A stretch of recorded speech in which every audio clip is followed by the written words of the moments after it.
Skip Trask, and this is Wild, Ohio.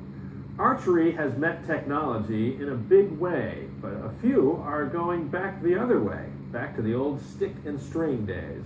Up next, a piece on traditional archery. Artists have always had a unique ability to bring us a new perspective on the outdoors. Up next, a story about Dick Benson, Ohio wildlife artist. Washington Courthouse is home to one of the nation's most highly renowned wildlife artists, Dick Benson. We recently sat down with Dick to learn how he became involved in wildlife art. Started out of necessity, carving decoys well over 40 years ago. And the reason was that I was really set on duck hunting. I couldn't afford to buy the decoys that were on the market at the time. Actually, it was about 10 years ago that they discovered that I had some tumors on the aortic valve of my heart. It took them over 2 years to find a surgeon to go in and get those tumors. Doctors told Dick that he could no longer carve decoys because of blood thinner medication and the threat of accidentally cutting himself with his carving knife. So he transferred his love of waterfowl art to the canvas.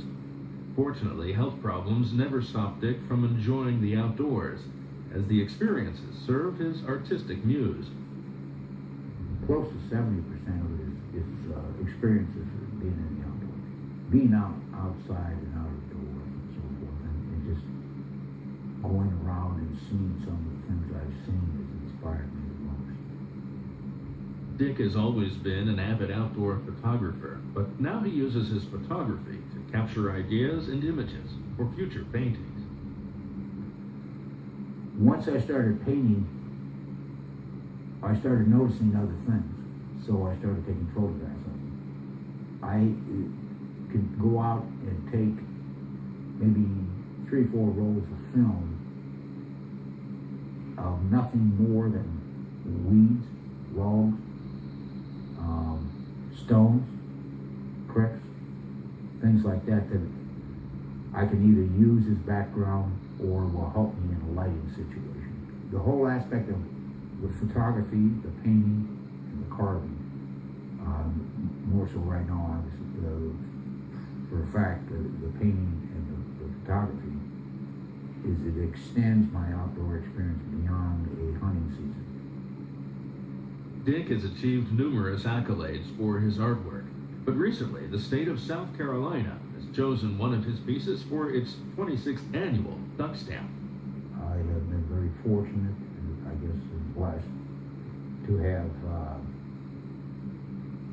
placed very highly in several stamp competitions across the United States.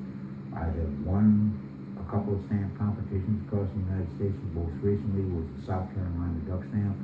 What I'd really love to do, more so than win the federal duck stamp right now, don't get me wrong, I'd love to win it, but I'd like to win Ohio's duck stamp. I have placed very high in my own state, never been successful in getting that stamp, and that's become an obsession. The most enjoyment from